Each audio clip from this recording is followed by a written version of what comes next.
call Inspector General First Things. C.S. Lewis, if you remember nothing else from today, C.S. Lewis coined a principle back in the 1940s when we were fighting the Nazis and the Japanese, and he called it the principle of first and second things. First things are principles that define who you are or who an entity or a nation is. Second things are typically very, very important things for human beings. Classic second things are money and survival, but they don't define who you are. So what C.S. Lewis said that is if individuals and societies are always focusing on the very, very important second things, in the end they don't achieve their second things and they lose their first things. So what I want to leave you with that principle today, and I want to put in the context of what it is that defines an Inspector General. What are the first things about being an Inspector General? When I was a Naval Reserve officer, I started working as an Inspector General. I was the Inspector General of the Naval Reserve Intelligence Program, which was a worldwide organization of about 4,000 Naval Reserve intelligence officers, and my responsibility was to maintain compliance within the Reserve Intelligence Program of the, principally of the intelligence oversight laws. Maybe a timely subject these days. But the intelligence oversight laws principally restrict the way that federal officials collect, retain, and disseminate information about U.S. persons. In a nutshell, that's what intelligence oversight laws are about. They overlap with a statutory law called the Posse Comitatus Act, which also restricts what federal military personnel can do in the context of civil law enforcement. It's a post-Civil War development coming out of Reconstruction, but so intelligence oversight and Posse Comitatus were that was my shtick when I was a Inspector General for the Naval Reserve Intelligence Program. What I learned real fast in that capacity is that the really the first thing about being that type of an Inspector General, it comes back actually to the U.S. Constitution and the oath of office that we all take, whether we're in the legislative branch or the executive or the judicial branch. We all take an oath of office to support and defend the Constitution of the United States against all enemies, foreign and domestic.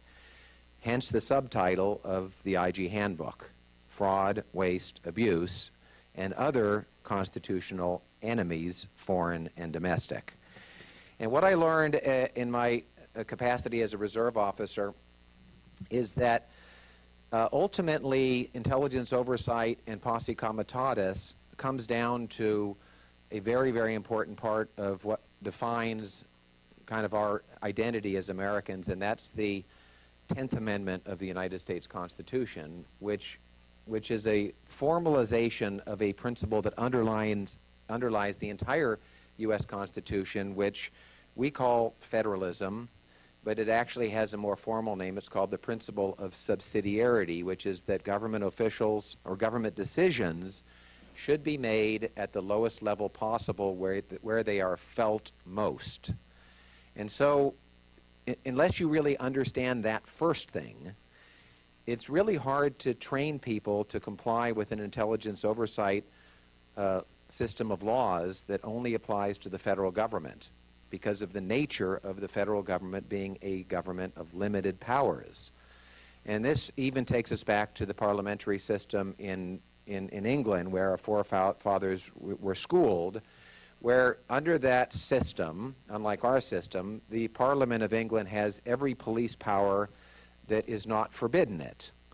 And that's what every state government in the United States now has, and that's codified in the 10th Amendment. All powers that are not delegated to the national government nor prohibited by the Constitution to the states are reserved to the states and the people respectively.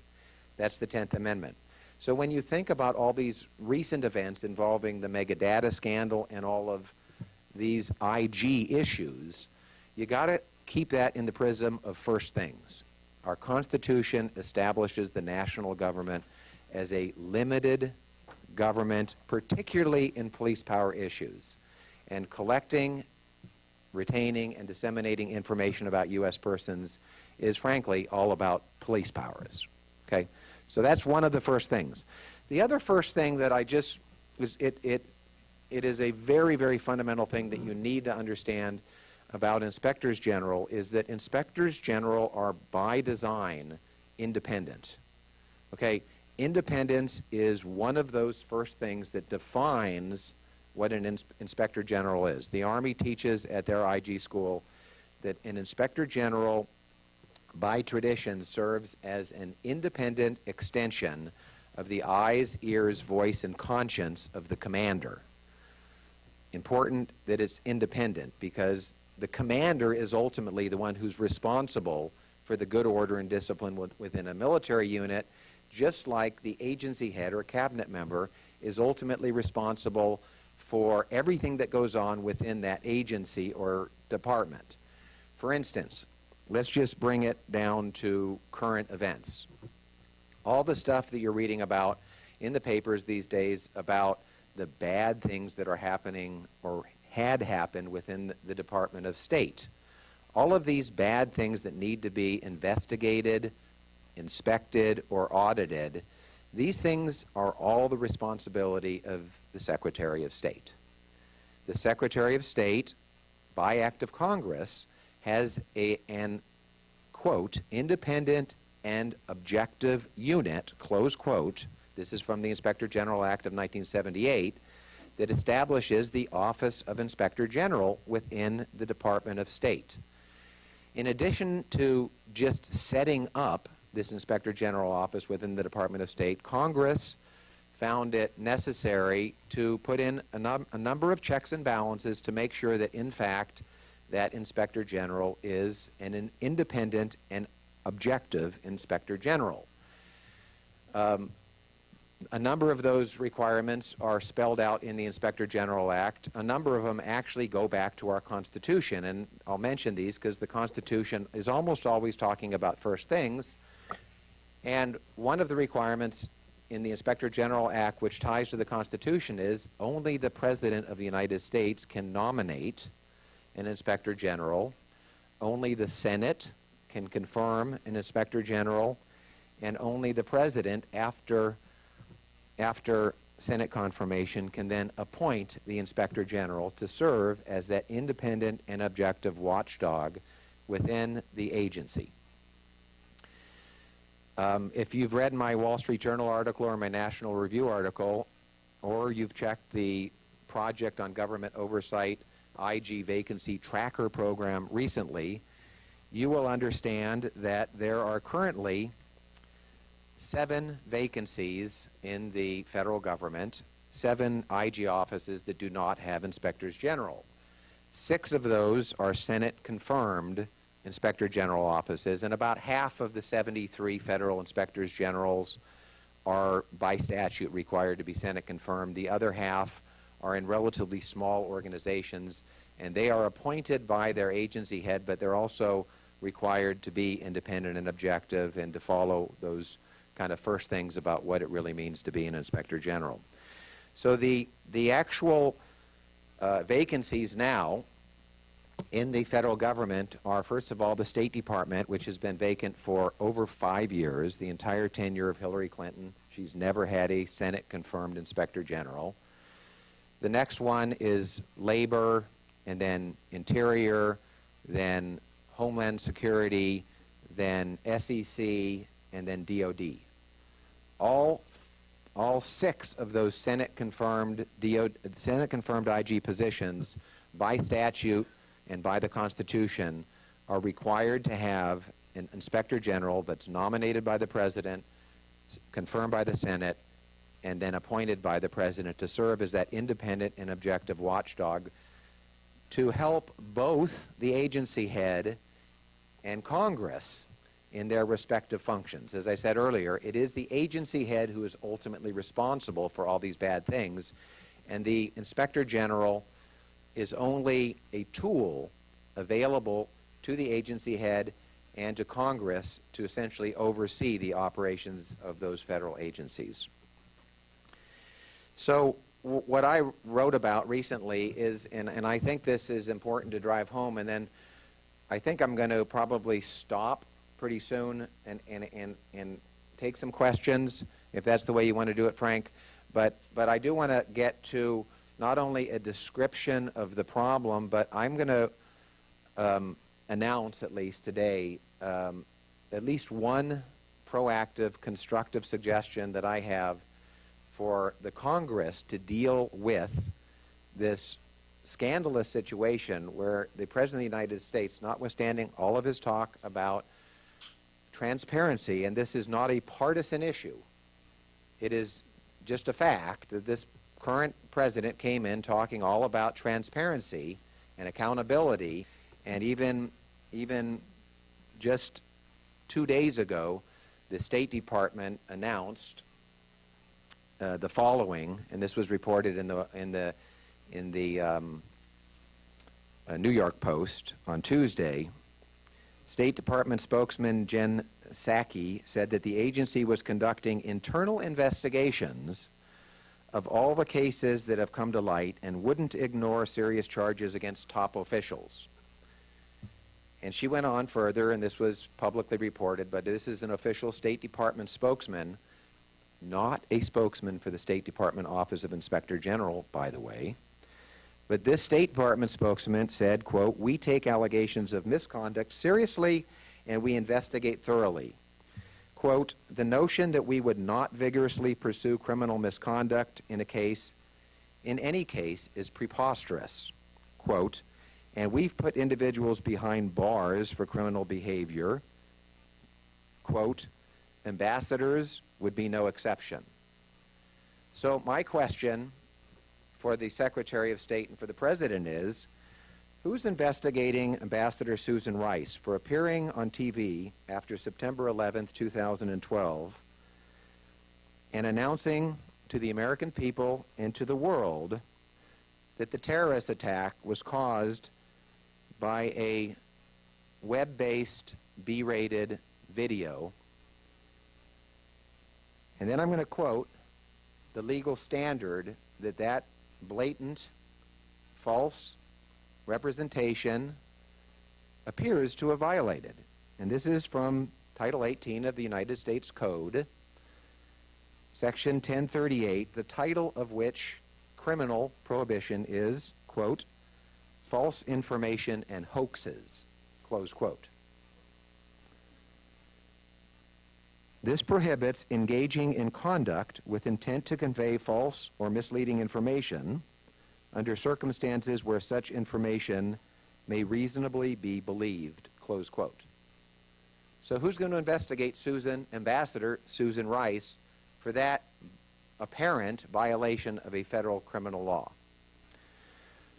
Who's investigating the author of the blatantly false parts of Ambassador Susan Rice's talking points that she utilized during her post-Benghazi attack TV appearances in apparent violation of Title 18, United States Code, Section 1001A2, which prohibits anybody from, quote, "in any manner within the jurisdiction of the executive, legislative, or judicial branch of the government of the United States, knowingly and willfully making materially false, fictitious, or fraudulent statements or representations."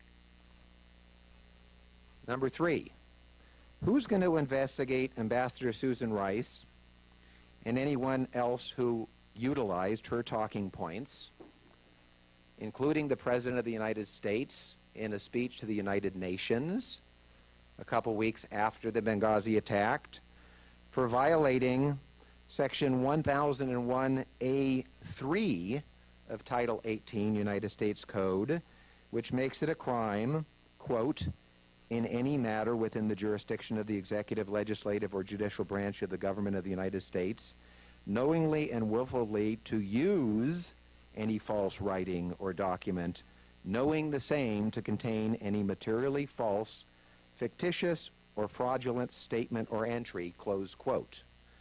And finally, who is investigating Cheryl Mills, who, according to the State Department IG memo that was quoted Tuesday in the New York Post, quote, allegedly intervened, close quote, in a Special Investigations Division case, quote, centered upon Brett McGurk, Obama's nominee to U.S. ambassador to Iraq.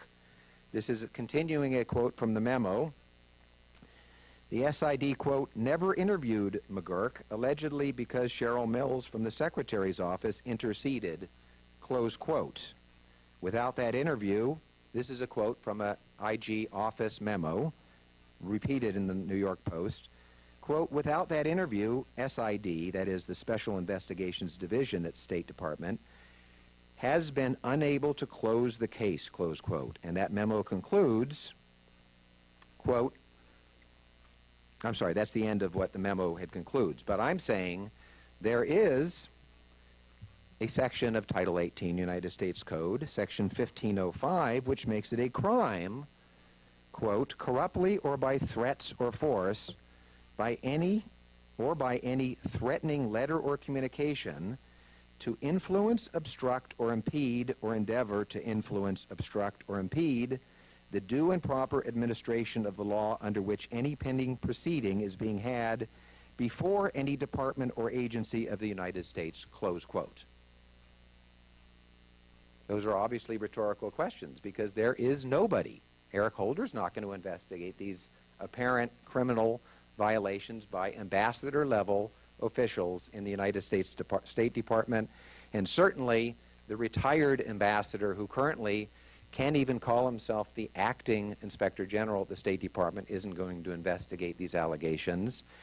And so that leads to a proposal that I have for you, particularly those of you who are on Capitol Hill, to do something about this scandal, because the current situation, at least for almost 5.5 years, is the President of the United States simply has refused to nominate anybody to be the State Department Inspector General. Well, I believe that if you look at the charters of the House and the Senate Oversight Committees, the House Oversight and Government Reform Committee and the Senate Homeland Security and Government Reform Committee, Government Affairs Committee, I believe those are the correct titles. If you look at the charters of those committees are charged in overseeing the operations of the executive branch. In vernacular, we learned this when we got confirmed by the Senate, those two committees own the Inspector General Act. And I would submit to you today that it is within the power of the chairman and the ranking members of both of those committees to appoint special independent monitors for every vacant IG office until the president nominates and the Senate confirms. The Senate confirmed independent and objective watchdogs that the law requires. And I have one further suggestion along that lines. When the chairman and the ranking members announce their plans to fill or to appoint independent watchdogs to do what the law already requires, they should require an accounting from each agency for every dollar that has already been appropriated to pay for an Inspector General, including that Inspector General's special assistant, executive assistant, whatever else is not being paid for now out of already appropriated money, and the chairman and the ranking members of the committees should use that already appropriated money to fill the gap until the president does his statutory and constitutional duty, so it won't cost the taxpayers a single additional dollar. Joe, thank you. That is splendid. Great and troubling analysis, followed by some very practical suggestions as to what might be done about it.